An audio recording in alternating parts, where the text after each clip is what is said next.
రాష్ట్రం అనేది చెప్పాలంటే ఒక షిప్ అంటే ఓడ లాంటిది. మన ఆంధ్రప్రదేశ్ కూడా ఒక పెద్ద ఓడ.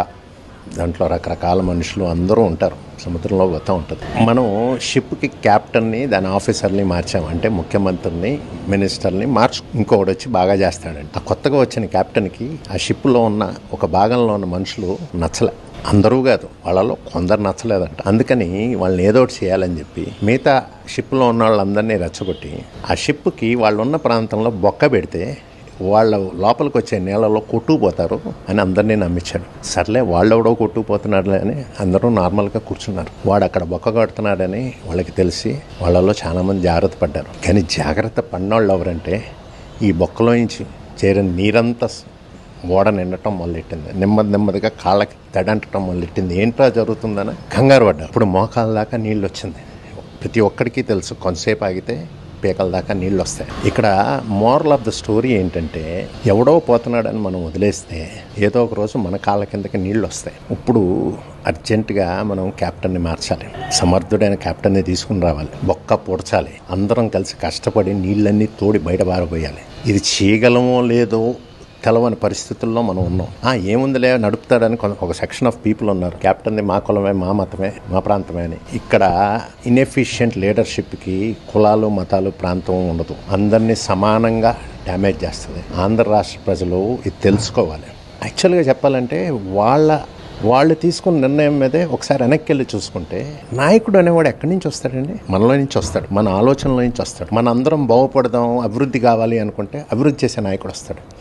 కాదు మన కూర్చోబెట్టి తినిపించేవాడు కావాలి, నా కులపోడు కావాలి, నా మతపోడు కావాలి అని అనుకుంటే అలాగే వస్తారు నాయకులు. మనలో నుంచి వస్తారు, మన ఆలోచనలో నుంచి బయటకు వచ్చేవాడే నాయకుడు. మనందరం కాదు మనం బాగుపడాలనుకుంటే జగన్మోహన్ రెడ్డి రాడు. 2014లో ఏమైంది? 2012లో బైపోల్ జరిగినప్పుడు జగన్మోహన్ రెడ్డికి 70 నుంచి 75% ఓటు పడింది. తెలుగుదేశం పార్టీకి ఎక్కడా డిపాజిట్ రాలే. సో 2014లో జగన్మోహన్ రెడ్డి గెలవాలి కదా. అక్కడ జరిగింది, ఒకే చోట జరిగిన ఎన్నికలు కాదు, మొత్తం రాష్ట్రం అంతా జరిగినాయి ఆ ఎన్నికలు. 18, 17 రాష్ట్రం అంతా తుడిచిపెట్టుకుపోయింది టీడీపీ. కానీ ఎప్పుడైతే 2014లో రాష్ట్ర విభజన జరిగిందో ఇమీడియట్గా ఒక సమర్థుడు కావాలి, వాడు వస్తేనే బాగు చేయగలరు, ఈ పని ఎవరు చేయగలరు అని ఆలోచించి చంద్రబాబు నాయుడిని పట్టుకొచ్చుకున్నాం. 10-15% కూడా ఓట్లు రాని చంద్రబాబు నాయుడు తీసుకొచ్చి మెజారిటీ ఓట్లు ఇచ్చి గెలిపించి ముఖ్యమంత్రిని చేసి. ఆ తర్వాత ఏం జరిగింది? బాబు గారు తప్పు కూడా ఉంది దీంట్లో. ప్రజలకి కష్టం తెలవడం కొన్ని విధాలుగా చెప్పాలంటే. రాజధానికి అర్థం ఒక పెద్ద ఇష్యూ, భూమి ఎక్కడుంది అని బుర్రలు బాదుకుంటున్నాం. మనకి తెలవకుండానే ఈయన అమరావతి ప్రపోజ్ చేశాడు. రైతులు ముందుకొచ్చారు. రైతులు ముందుకొచ్చిన తర్వాత భూమి వచ్చేసింది. సింగపూర్ వాడు మాస్టర్ ప్లాన్ ఇచ్చాడు. వీళ్ళు అప్పులు ఇస్తున్నారు, కట్టడం మొదలెట్టింది.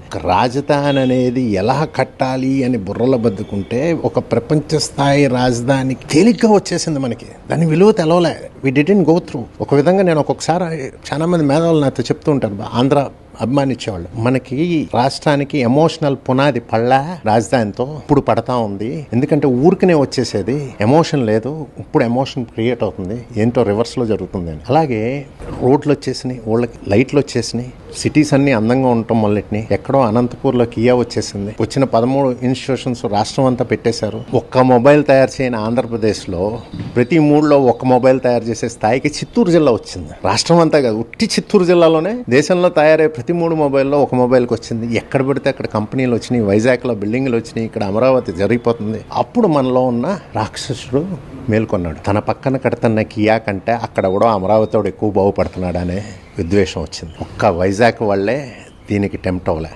మీరు ఓటింగ్లో కూడా చూసుకుంది. సో మనలో కులం బయటకు వచ్చింది, మతం బయటకు వచ్చింది, ప్రాంతం బయటకు వచ్చింది, కుళ్ళు బయటకు వచ్చింది, కుతంత్రం బయటకు వచ్చింది. సో దీనన్నిటికీ పర్యవసానం మనం ఇప్పుడు అనుభవిస్తున్నాం. ఇప్పుడు ఊరికనే జగన్మోహన్ రెడ్డి ఎవరో కాదు, మనం కుళ్ళుతనంతో ఆలోచిస్తే అట్లాంటి నాయకులే వస్తారు మనకి. We will have to face it. ఇప్పటికైనా 24లో మనకు అభివృద్ధి కావాలా? కాదు, మనకు కూర్చోబెట్టి తినబెట్టేవాడు ఉన్నాడు.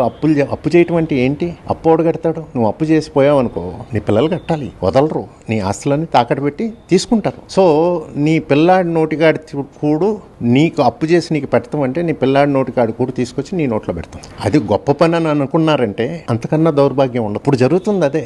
ఎక్కడ పెడితే అక్కడ అప్పులు చేసేసి తీసుకొచ్చి మనకి ఇళ్లలో ఒక దారి తప్పినోడు ఉంటాడు ప్రతి ఇంట్లో. సో వాడికి తాళాలు ఇస్తే వాడు మారి అంతా శుభ్రంగా ఉంటుంది, తలకాయ నొప్పి పోతుంది అనుకుంటాం. అట్లాంటి పని చేసాం మనం. సో ఇప్పుడు ఏంటంటే మనం గల్లా పెట్టెల్లో దాచుకున్నవి చిన్న చితక ఎక్కడో మూల దాచుకున్న 10 రూపాయలు 5 రూపాయలు అవి కూడా ఏరుకొచ్చేసి పనిచేసి మిమ్మల్ని ఇంట్లో వాళ్ళకి బిస్కెట్లు ఇది కొనుక్కొని వాడు ఎంజాయ్ చేస్తున్నాడు. సో ఇంట్లో ఉన్న తెలవని వాళ్ళు ఏమనుకుంటారు, అబ్బాబ్బాబ్బా బ్రహ్మాండంగా చేస్తున్నాడు అనుకుంటాం. కానీ యాక్చువల్గా చూస్తే పెద్దవాళ్ళకి అర్థమవుతుంది, తెలుగు వాళ్ళకి అర్థమవుతుంది, మేధావులకి అర్థమవుతుంది. ఈ మేధావులందరూ వాళ్ళకి ఏంటంటే ఎవరికీ లేనంత కులపిచ్చి, మతపిచ్చి, ప్రాంతం పిచ్చి మేధావులు ఎక్కువైపోయింది. ఆంధ్ర రాష్ట్ర ప్రజల ఆలోచనల్ని ఇన్ఫ్లుయెన్స్ చేయగలిగిన వాళ్ళందరూ వీటిల్లో కొట్టుమిట్టాడుతున్నారు. సో దానివల్ల మనకి ఈ ప్రాబ్లం వస్తుంది.